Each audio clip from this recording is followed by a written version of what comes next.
Hello friends, welcome back to the channel. तो फटाफट से हम बात कर लेते हैं कि कल क्या डिस्कशन किया हुआ था और मार्केट में क्या क्या हुआ। कल हमने ये डिस्कशन किया हुआ था कि पहले मार्केट जो है कि नीचे जाएगा और फिर उसके बाद जो है कि हमारा जो लेवल था 25,050 के आसपास है, वहां से सपोर्ट लेके एक अपसाइड का मूव हमको देखने को मिल सकता है, जो कि 25,150 का हो सकता है, आ सकता है वहां तक। तो मार्केट ने बिल्कुल वैसा का वैसा ही फॉलो किया। मार्केट के ओपनिंग पे जो है कि हमको गैप डाउन देखने को मिली और फर्स्ट मार्केट नीचे गया, एक बार इसी लेवल से सपोर्ट लेके ऊपर आया, फिर उसके बाद वापस से वहीं पर ही ब्रेक करके वापस उसने रिकवर करा और मार्केट ने जो है कि उसको सेकंड जो हमारा मूव था उसको भी अच्छी तरीके से फॉलो किया। और फिर उसके बाद जो है कि आप देखोगे यहाँ पर सेकंड हाफ के बाद जो है कि एक सेलिंग देखने को भी मिली। और ये भी कहा हुआ था कि अगर मार्केट की क्लोजिंग अगर 25,050 के नीचे अगर मिल जाती है तो फिर हमको जो है कि 25,900 या 25,800 का लेवल, 24,900 और 24,800 का लेवल भी देखने को मिल सकता है। लेकिन आज की क्लोजिंग जो है कि हमको 25,050 के ऊपर मिली है। ठीक है। तो ये तो थी आज लाइव मार्केट के एनालिसिस हमारी। और मैंने अपना टेलीग्राम चैनल पे भी आपको बिल्कुल रेगुलर तरीके से बिल्कुल हर टाइम टू टाइम आपको अपडेट भी कर रहा था। यहाँ पर आप देख सकते हो, यहाँ पर इधर सब कुछ चीज मैंने अपडेट करी हुई थी। यहाँ पर जो भी ज्वाइन होगा लाइव मार्केट में टेलीग्राम चैनल के ऊपर, उसको बहुत हेल्प मिल रही होगी।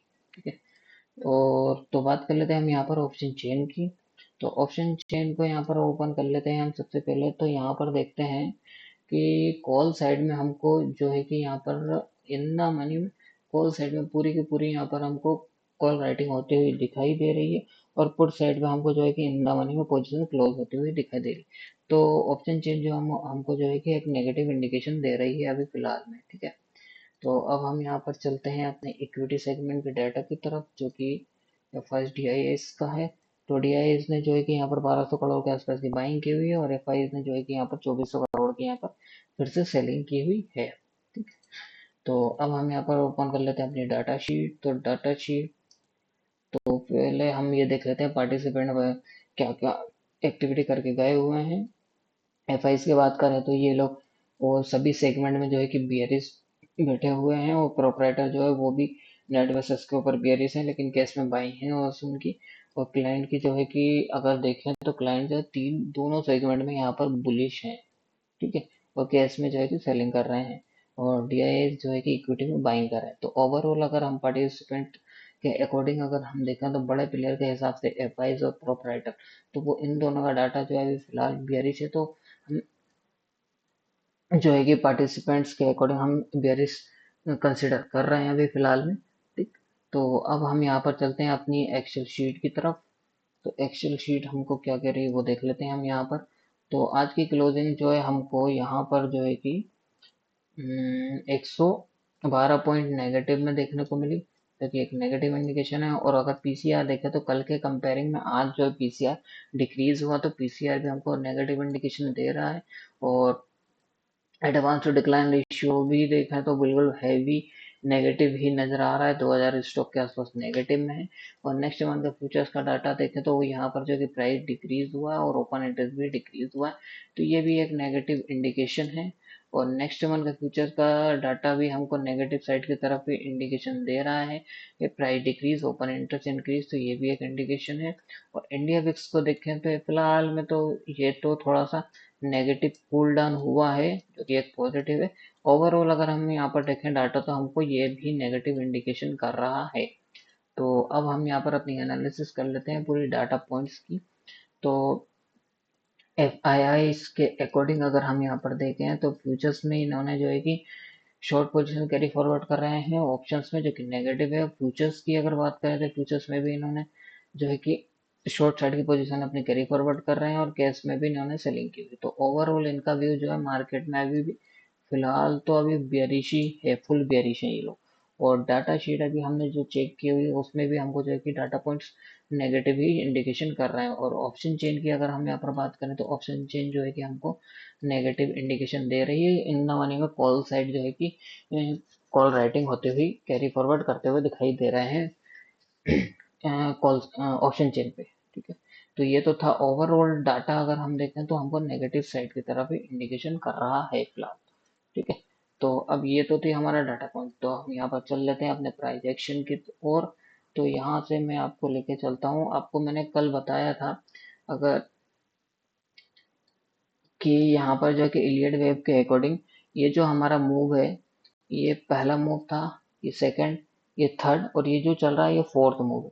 अब ये फोर्थ मूव कहाँ जाएगा, मैंने आपको बताया था अगर इस सेकंड मूव के बराबर अगर फोर्थ मूव यहीं तक होता तो हमारा जो है कि मार्केट जो है कि यहीं से हो सकता था, रिवर्स कर जाता था। लेकिन जो है कि अभी ये क्लोजिंग तो हमको जो है कि 25,050 के ऊपर मिली हुई है, ठीक है। अगर कल के दिन भी हमको जो है कि क्लोजिंग अगर इसके नीचे अगर मिल जाती है ना, तो फिर ऐसा हो सकता है कि आने वाले दिनों में हमको 25,900 और 25,800, 24,800, 24,900 का लेवल भी हमको देखने को मिल सकता है, ठीक है। कैसे दिखेगा मैं आपको बताता हूँ। यहाँ पर देखिए, इलियड वेव के अकॉर्डिंग ये जो हमारा होगा ये फर्स्ट मूव हो गया, जिसे बोलते हैं करेक्शन वेव है ये, तो इसको बोलेंगे ए। और यहाँ से ये जो आया बी, और फिर उसके बाद जो सी, सी जो हमारा कंप्लीट होगा मेरे हिसाब से होना चाहिए जो कि 24,870 या फिर 24,800 के आसपास। यहाँ से हमारा जो है कि ये जो पूरी वेव है ना हमारा, ये फोर्थ मूव का करेक्शन कंप्लीट होना चाहिए, जो कि यहाँ से ये चलता हुआ आ रहा है 1 2 3 और ये फोर्थ, ठीक है।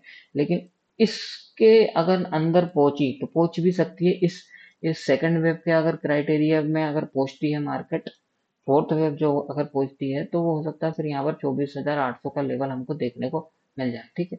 ये तो थी हमारी मैंने एक ये एक बात और मैं आपको बताता हूँ। यहाँ पर बड़े टाइम फ्रेम पे अगर मैं आपको लेके चलूँ, वन डे टाइम फ्रेम पे, तो आप यहाँ पर देखो, यहाँ पर भी मार्केट जो है कि कुछ ऐसा ही कर रहा है। देखो, ये हमारा करेक्टिव वेव थी, ये इम्पल्स जो चलते हुए आ रही थी उसकी इम्पल्स की करेक्टिव वेव, ठीक है। और ये जो हमारी वेव है, यहाँ पर मैं इसको हटा देता हूँ पहले, ड्राइंग वगैरह सब कुछ, ठीक है, तो आपको पता लग जाएगा। ये हटाया मैंने यहाँ से, ठीक है। तो यहाँ से आप देखोगे, ये हटा दो, तो इसको यहाँ से देखोगे तो ये जो बॉटम लगा है, ये यहाँ से एक हमारा फर्स्ट मूव होगा ये पूरा, ठीक है। ये हमारा ये जो लगा ना, इस लो को ब्रेक नहीं करा ये, तो ये हमारा होगा सेकंड मूव हो गया डाउन साइड का। ये हमारा हो गया थर्ड मूव कंप्लीट, ठीक है। ये थर्ड मूव हो गया। तो बड़े टाइम फ्रेम पे हमारा ये जो मूव चल रहा है वो फोर्थ मूव चल रहा है, ठीक है। अब ये फोर्थ मूव कितना हो सकता है बड़े टाइम फ्रेम के अकॉर्डिंग देखें तो ये जो जितना मूव आया है ना, इसके अकॉर्डिंग हो सकता है कि मार्केट 24,800 तक आ सकता है इस मूव के अकॉर्डिंग, बड़े टाइम फ्रेम की बात कर रहा हूँ, ठीक। तो बड़े टाइम फ्रेम में वन, ये फर्स्ट, ये सेकंड, ये थर्ड और ये फोर्थ मूव हो सकता है, तो यहाँ 24,800 पे खत्म हो, ठीक है। लेकिन ये तो जो है कि प्रोबेबिलिटी है, एक आने वाले दिनों की हम थोड़ी एनालिसिस कर रहे हैं। अब देख लेते हैं हम यहाँ पर कि कल क्या हो सकता है और मार्केट में, ठीक है। तो मैं आपको चलता हूँ थोड़े और छोटे टाइम फ्रेम पे लेके आपको यहाँ पर। तो मैं यहाँ पर मैंने कुछ लेवल से ड्रॉ करके रखे हुए हैं, ठीक है। कल के दिन मार्केट में क्या हो सकता है, मुझे ऐसा लग रहा है कि कल के दिन की क्लोजिंग ओपनिंग जो है, आज की क्लोजिंग के अकॉर्डिंग मैं देखूँ तो कल के दिन हो सकता है कि मार्केट गैप डाउन ओपन हो, ठीक है। जिस भी लेवल के ऊपर आसपास अगर मार्केट गैप डाउन ओपन होता है ना, अगर वो 25,000 के नीचे अगर गैप डाउन ओपन होता है ना, तो क्या करेगा मार्केट जो है कि पहले ऊपर आएगा, ठीक है। इस बात को ध्यान रखना, जहां पर कहीं भी ओपन होता है या तो 25,000 के लेवल पे भी अगर ओपन हुआ ना, तो वहां से क्या पहले अपसाइड की तरफ आएगा, ऊपर आएगा मार्केट पहले। यहाँ से अगर 25,000 पे ओपन होता है तो गैप डाउन पहले ऊपर आएगा, कहाँ तक आएगा, 25,050 तक आएगा, गैप फिल करने आ सकता है। और फिर उसके बाद यहाँ से जो है कि हमको एक सेलिंग देखने को मिल सकती है, जो कि हो सकती है 24,950 तक की, ठीक है। इसके लेवल तक मार्केट जो है कि यहाँ से आना चाहिए, और फिर हमको यहाँ से जो है कि एक सेल बाइंग देखने को मिल सकती है वापस से, एंड ऑफ मतलब सेकेंड हाफ से, ठीक है। पहले लास्ट में जो है कि एक ऊपर अप साइड का मूव आना चाहिए। होप आपको समझ में आ गया होगा। एक बार और मैं आपको बता देता हूँ क्या होगा। अगर फ्लैट मार्केट की ओपनिंग हुई तो तब भी मार्केट जो है कि पहले ऊपर ही जाएगा। इस बात का ध्यान रखना, अगर पहले market gap up flat opening हुई तो भी ऊपर जाएगा, लेकिन ऊपर से फिर बाद में वापस से सेलिंग ही आएगी, इस बात को ध्यान में रखना, ठीक है। और अगर गैप डाउन अगर ओपन होता है 25,000 के आसपास, तो पहले मार्केट ऊपर जाएगा कहाँ तक, 25,050 तक, और फिर उसके बाद जो है कि मार्केट में सेलिंग आएगी, कहाँ तक आएगी, 24,950 तक। फिर उसके बाद सेकंड हाफ में हमको जो है कि फिर से एक बाइंग देखने को मिल सकती है। तो कल जो है कि दोनों साइड का मूव हमको देखने को मिलेगा। पहले अप जाएगा, फिर डाउन जाएगा, और फिर उसके बाद वापस से अप साइड की तरफ जाएगा। ठीक है, ये तो थी पूरी मोमेंट। ठीक है, अगर कल के दिन मार्केट की क्लोजिंग इसकी इसी के नीचे अगर हमको मिल जाती है ना, 25,050 के ही नीचे अगर कल की क्लोजिंग भी अगर मिल जाती है, 25,000 के ऊपर और 25,000 के नीचे कहीं भी क्लोजिंग मिल जाती है हमको यहाँ से, तो जो आने वाले दिनों में जो हो सकता है हमको 25,900 और 24,900 और 24,870 का लेवल देखने को मिल सकता है फिर। ठीक है, होप आपको पूरी एनालिसिस समझ में आ गई होगी कल के मार्केट की, कैसा मार्केट बिहेव कर सकता है। पहले ऊपर की साइड जाएगा, फिर वहां से नीचे आएगा, फिर जो नीचे आएगा वहां से एक बाइंग बनेगी। ठीक है, ये है पूरा क्लियर मार्केट का स्ट्रक्चर, मैं आपको बता दिया है। ठीक, होप आपको समझ में आ गया होगा। तो अब मिलते हैं हम लाइव मार्केट में अपने टेलीग्राम चैनल के ऊपर। टेलीग्राम चैनल का लिंक डिस्क्रिप्शन में दिया हुआ है, ज्वाइन नहीं करा हो तो ज्वाइन कर लेना, लिंक डिस्क्रिप्शन में।